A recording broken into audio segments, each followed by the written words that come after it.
when you talk about what Facebook did with, I think this is basically quotas, what they were doing to themselves, reminds me of what I went through in New York City. The first time Glenn was on the program with Coleman Hughes, I revealed to them why we left our schools in New York and how racist they had gotten there. And I had read to them a thing that was circulated at our boys' school that read, in part, in every classroom where white children learn, there is a future killer cop. And it was shocking. And he did his Glenn thing on it. He did not say with all due respect. He just did it. And it was wonderful. But it reminded me of what we went through in our New York City schools, where all the schools started flagellating themselves after George Floyd. The headmaster, or whatever you call him now, at my daughter's school was like, our school is racist. I am racist. We've had hundreds of years of racism, and I'm sorry. I'm like, what'd you do? What? What'd you do? No, she couldn't get specific. And that's kind of the Facebook thing that you looked into. Tell us.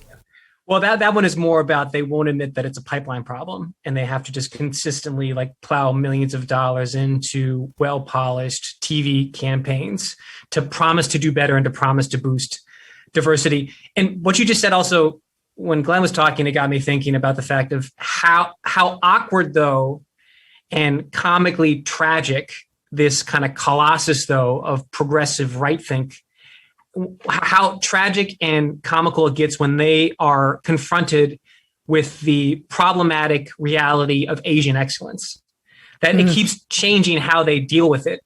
Right now, we're working on a documentary about some changes that are happening to Thomas Jefferson High School in Fairfax, Virginia, which you guys might have heard of because it consistently gets ranked as the best high school in America. It's very much like a Stuyvesant in that it used to have a very clean admissions protocol, which was just like a single test and a couple other academic credentials determined whether or not you got to have entry into basically the best high school in America.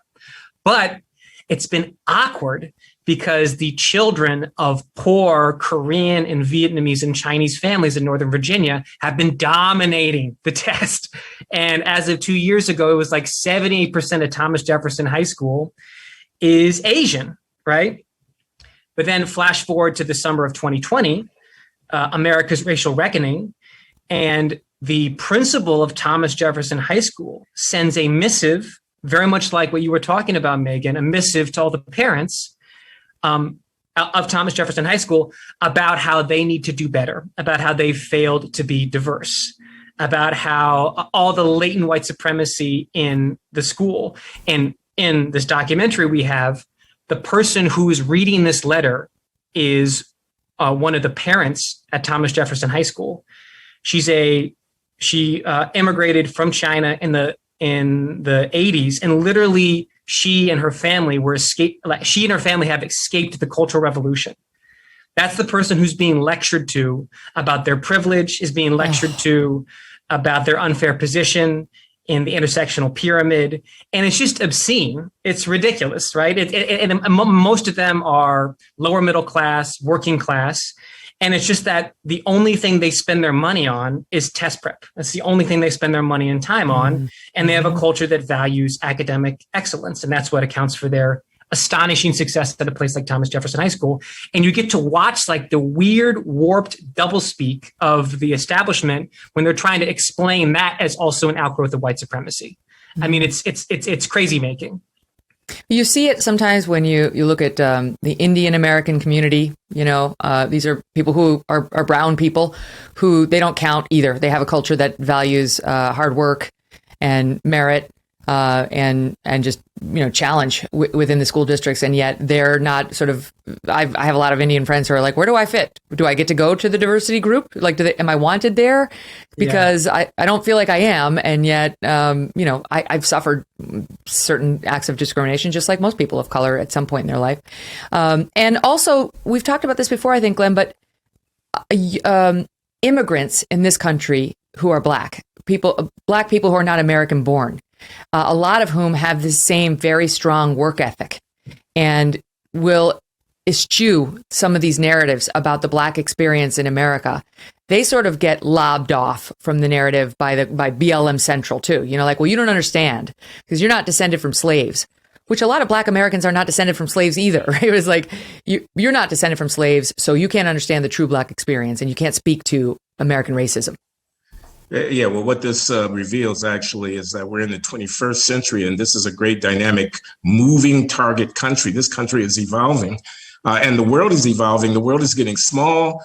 You can work with people across great oceans and whatnot, and the billions who are coming online with modernization that's going on in China and India are going to change the course of the history of humankind in the 21st century. And we Americans and we Black Americans, we Americans, because, the reaction against the disproportionate representation of excellent test takers at a place like Thomas Jefferson by dumbing it down and leveling it down, getting rid of the test and whatnot, will hinder us as a people, American people, from getting ahead. And we Black Americans have a lot at stake because nobody is standing still.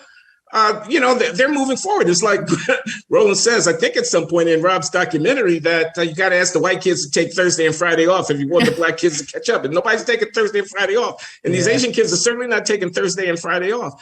So if we don't get our heads around what really is the issue here, which is the development of the capacities of our people to effectively perform in modern society, we're cruising for another summer of 2020 just down the line. But the demagogues are going to have a field day. And if I may, without running on too long, we need leadership. We need Barack Obama to come out of hiding and lead a movement to empower African Americans and others to grasp the opportunities of the 21st century, not to repeat the tired, shop-worn, shibboleths and fairy tales about white supremacy is holding Black people down, about America has a knee on the neck of Black people. It's the road to disaster for America and for Blacks. But let me ask you, because I also understand if I were Black and living in Buffalo and anywhere near this community, I can understand how I'd feel scared and I'd feel angry and I'd feel worried for my kids. And outside of Buffalo, too, because the narrative is really, there's no question that there are crazy people in the country and there are white supremacists in the country, not to the numbers that the Biden administration would have us believe, but they're clearly out there. And with race becoming such a centralized topic of discussion, as you pointed out earlier, it's dangerous. So I wouldn't know what to say to that person who's worried, because it's really the Democrats who continue to make race the focus of everything.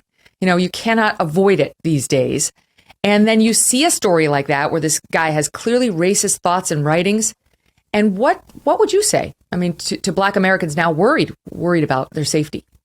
Well, I'm glad you asked me because, I said earlier who started it, and it may seem insensitive to the families who lost loved ones and so forth. And it may seem that I was unconscious, unaware of that there's a real threat of violence, of racially motivated violence against Black people in this country. I understand that that's the case. I don't mean to minimize that at all. What would you say? You would say, oh, my God, I'm so sorry for your loss. You would try to comfort people as Obama comforted in that amazing speech that he gave in South Carolina after the terrible racist crime that was presented there. No, you don't want to get into tit for tat. You don't want to get into, counting off violent acts that have been perpetrated by Black people as if that somehow balance the scales. You want to try to stay in touch with reality without losing touch with your humanity and human empathy. These things are at one and the same time emotional and require us to draw together and mourn. But they're also political in the various ways. We're going to have to decide what the narrative is going to be going forward. And it's a delicate balancing act to be able to maintain a sense of sympathy and support for people who suffered loss, while at the same time not being plowed under by the ideologues who want to make the narrative miss out on the fullness of the picture. Time is running out to get Genucel's most popular package for 60% off at Genucel.com. During this limited time opportunity, you can get their brand new Ultra Retinol Cream for maximum anti-aging benefits with your order. Only this one-of-a-kind formula can deliver all of the amazing anti-aging benefits of retinol without any of the nasty, harsh, awful side effects. I'm telling you, it's a great deal. You can say hello to looking your best and goodbye to your fine lines, your wrinkles, crow's feet, under-eye bags, even red, blotchy skin. It really will make a difference. Results you will love, guaranteed, or your money back. That's the Genucel promise. Join Genucel's best-in-class rewards program at checkout for an extra 10% off your order and get a complimentary sample gift set. Go to Genucel.com/MK60 now for up to 60% off. Genucel.com/MK60. And right now, every one of their most popular packages that you can buy that includes an extra Genucel product. Lots of free, amazing stuff. Genucel.com/MK60. That's GENUCEL.com/MK60. Genucel.com/MK60. Hey, thanks so much for watching. If you like what you just saw, hit the subscribe button for more clips and full episodes.